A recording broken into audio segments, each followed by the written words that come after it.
Greetings. Welcome back to my channel, Michelle Lives Well. Today we're going to be discussing how to set boundaries in order for you to sleep well. At the top of this year, I was diagnosed with insomnia, amongst other things, and it was all of the diagnosis that I received at the top of the year was caused by a traumatic experience that I had mid 2021. And the experience was an attack. I was attacked in a dark space, and as a result of that attack, it led me to be fearful of the dark spaces, dark environments, and really afraid to go to sleep at night. And for about 6 months following that attack, I struggled to fall asleep. And when I fell asleep, I couldn't stay asleep. So I went from sleeping for 8 hours on a regular. Those that know me know I always say that I need at least my 8 hours. Like, I need my 8. In order for me to function well, I need to have 8 hours of sleep. So I went from sleeping every night consistently for 8 hours to only sleeping about 4 to 5 hours. Wake up at that time. Sometimes it'd be about 3-ish. A lot of times it was about 4-ish, and I wasn't getting good sleep, not good quality sleep. And I would wake up and go about my day as though I was well rested. Well, long story short, after doing that so long, not getting rest and still going at the same rate of productivity throughout my days, I say I was like in a twilight zone. I was in a twilight zone where I was here, but I wasn't here. I was operating in autopilot. And so I was present, I was a part of discussions, I was in meetings, I was in conversations, but I wasn't fully present because I was not getting quality sleep. And after going through that for so long, my body and my mind, my brain began to break down. So my mind and my body, my overall health became at risk, and I was getting sick all the time, constantly getting sick all the time. And long story short, I ended up in the hospital due to that experience. So how did I go from only sleeping 4 or 5 hours a night, in the hospital as a result of it, not fully present, afraid of going to sleep, not operating, not functioning at optimal levels like I am used to, not feeling like I'm in control of myself, my experiences, my day-to-day. How did I go from that whirlwind of chaos, to being able to sleep upwards of 7? I'm still working up to getting my 8, but now 7 hours consistently every night. I'm getting 7 hours of uninterrupted sleep, having some good rest. Well, for me, I established boundaries. So the overarching umbrella boundary that I set was sleep training myself, me as a grown adult. Because for me, having adequate sleep determined how my entire day would look, my ability to be able to function at optimal levels. And so I needed to do all the things naturally that was not going to cause me harm to make sure that I was able to sleep and sleep well and have a full night of quality rest. And so I had to sleep train myself. Now, how did that look? So the first thing I did was establish a bedtime. Yes, grown woman with a bedtime. Okay, established a bedtime, and my bedtime was determined by the time that I wanted to wake up and I needed to wake up.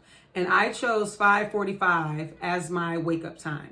So at that time, I would get up, I would wake up my daughter to get ready for school. My son gets to sleep in, it's his senior year. And then I would go off to the gym to have my time to take care of myself mentally, emotionally, physically at the gym before I would do anything else in my day and take care of anybody else in my day. So 5:45 was my wake up time. So since I set that as my target to wake up, I reverse engineered it. I just backed it on up and determined, okay, 8 hours previous to that would have me in the 9:45 time frame. Well, I decided that 9:30 would be that time. So I would allow myself, once I'm hitting the bed at 9:30, that would allow myself time to like actually close my eyes and go to sleep. So within that 15-minute time frame, I should be asleep, and then I would get my full 8 hours, right?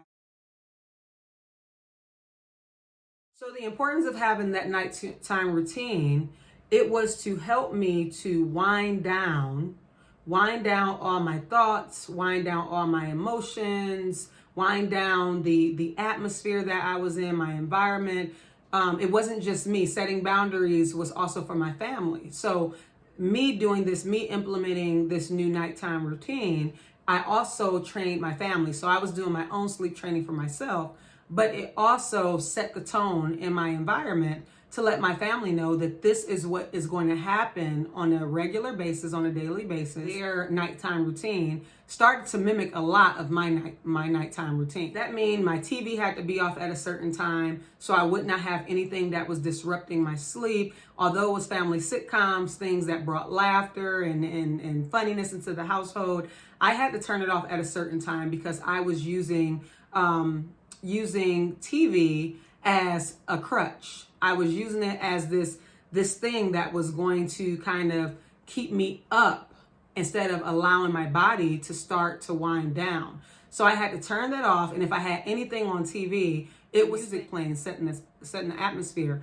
And so I would turn that off. And then what I would do is spend that next hour doing something that I enjoyed, that brought me even more joy, which was spending time with my kids, just talking, debriefing, about our day, and then, speaking life, pouring life into one another, or creating. Because I am a creative soul, I love to create, and creating things brings me joy. It brings me joy. So by me doing those things that brought me joy during the time where nightfall was there, and it's the wintertime, so really it gets dark here in Ohio about five-ish during the winter months. And so what I noticed about myself when I was observing myself, that when it went from daytime to nighttime and nightfall came, I started to get anxious. I started to get nervous. My thoughts start going. I start having flashbacks of the attack. And so I became like in my body, that emotion, that overwhelming emotion of fear. It was like the trauma was trapped in my body, and it caused me to be extremely anxious, to have fear, and to not want to go to sleep. So establishing this nighttime routine and doing things to help me wind down, and implementing things that would bring me the opposite emotion. So doing things that would allow me to be joyful and to have peace and to have calm before it was time for me to actually lay down, helped me to not fear going to my bed to go to sleep. So this next thing that I implemented in my nighttime routine has been vital. Implementing yoga every night before I went to bed, even if it was only for 5 minutes or 10 minutes, has been a game changer for me, especially with my fear and anxiety of going to sleep. So with yoga, what it did for me was help me to be grounded in the now, in the present. It helped me to be connected with myself, with my spirit. It helped me to have my one-on-one time with God. So that way I knew that I had full protection. The different movements that you do in yoga allows you to have like this flow, and it releases. It was one of the many things that I did to release any feelings, any emotions. That trauma that was caused due to that attack was literally trapped in my body. It was trapped in me. Know that I am here in this moment and I am not back when that attack happened, and that nothing is going to harm me. In this moment, I am safe. And so yoga, implementing that every night before I went to bed, hear what I'm saying?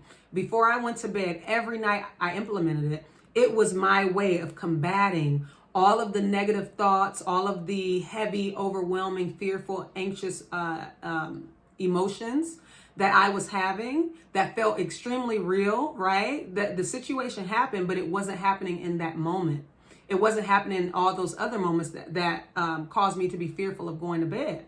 And so by implementing yoga, it helped me again to be connected with the now, the present. And so I did that every night, and I still do it every night. Once I get upstairs, the very first thing that I do is set my atmosphere with my music. Okay, so the music that I choose is either on my Insight Timer that I spoke about before, that's an app, or it's on the YouTube app. It's about relaxing, it's about getting into a deep sleep.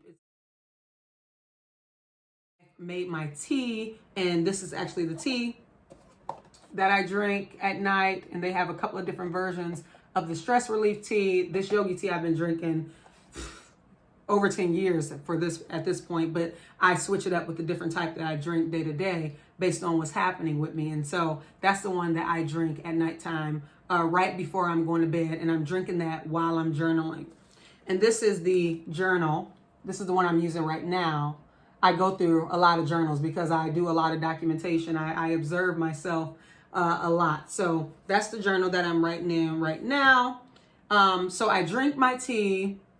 I'm journaling, my day. To me, journaling and sipping my tea, I'm getting everything out. That's my number one way of releasing. That's the way I've always released since I was younger, is by journaling. And so now I'm doing it upwards of 3 to 4 times a day. Anytime I'm having heavy, overwhelming emotions, or my mood has changed and I'm trying to backtrack to figure out what's happening, why it's happening. And then it helps me to kind of be at a distance with what's going on, so I can be an observer of what's happening and make decisions, make rational decisions.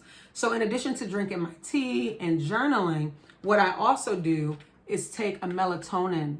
Okay, I take a melatonin pill every night before I go to bed. So I take this, I sip my tea, and I journal. This has helped me tremendously. Now, I have not always taken melatonin.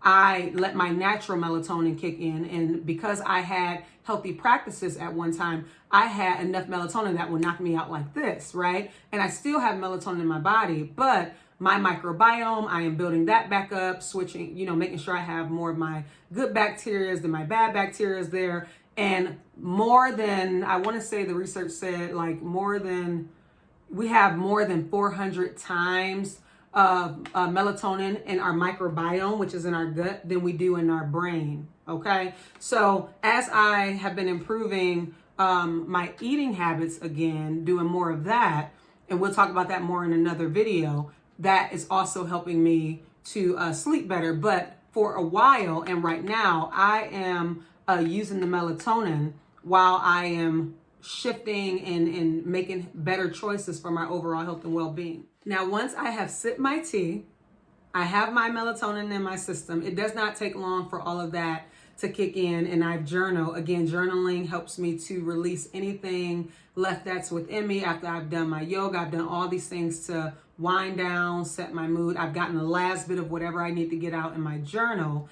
I'm clear-minded, so my mind is not racing, and I'm not having a whole bunch of thoughts in order for me to go to sleep. I'm not fighting against my thoughts, basically, for me to go to sleep. So now I am at a calm state. I am getting into my bed, and the last thing I do before I close my eyes to go to sleep is pray to my Creator. I pray to God, and I ask God for protection and for His rest. And I promise you, it's like clockwork. I am out. I am out like a light. Okay, I think that's a Drake song. I am out like a light, okay? And now I am getting upwards of 7 hours of sleep on a consistent basis, uninterrupted, like I said earlier. So all of that whole practice, and it might seem a lot for people that's not doing it, but I'm telling you, when you want that rest more than you want to sit and watch TV, more than you are willing to accept the diagnosis of insomnia, and we have individuals that have been diagnosed with insomnia, have been diagnosed with it for a variety of reasons. But what I am encouraging you all to do, and what I am challenging you to do, is to actually observe what's happening throughout your day leading up to the time it's time for you to go to bed that is causing you that uneasiness that is blocking your ability and making it difficult for you to rest your mind, rest your body. So for me, establishing a nighttime routine has helped with that tremendously. And so now I am fully rested.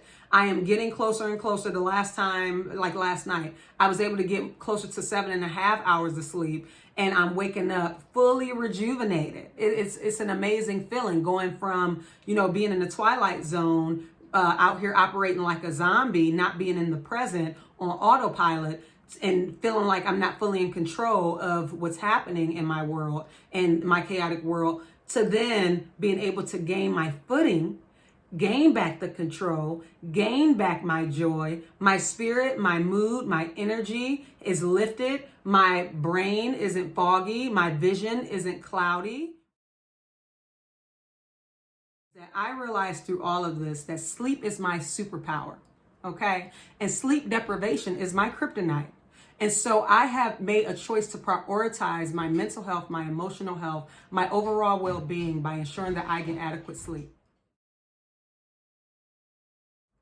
Comment below to let me know if this has been a blessing to you, if you picked up some nuggets, some jewels that will help you to sleep better, some things that you might not have been aware of before that you are aware of now. Let me know if you yourself have implemented a nighttime routine and if there's something that we could glean from you. Everyone's nighttime routine will look different, right? Because we're all individual beings. But let me know how your night routine looks. And I'll tell you what, how my nighttime routine looks now is different than how my nighttime routine looked before. And I tell you what, I have gained so much more control over my mind, my body, my spirit, my emotions by ensuring that I get enough sleep. So again, I pray that this was a blessing to you all. I pray that you make a choice to prioritize your sleep above all. It truly is the key to ensuring that you're able to make the best decisions for yourself that following day when you wake up, to ensure that you're living a full, long life of quality, right? You're living a life, a holistic life. You're living a full, well-rounded life, and you're taking care of yourself from the inside out.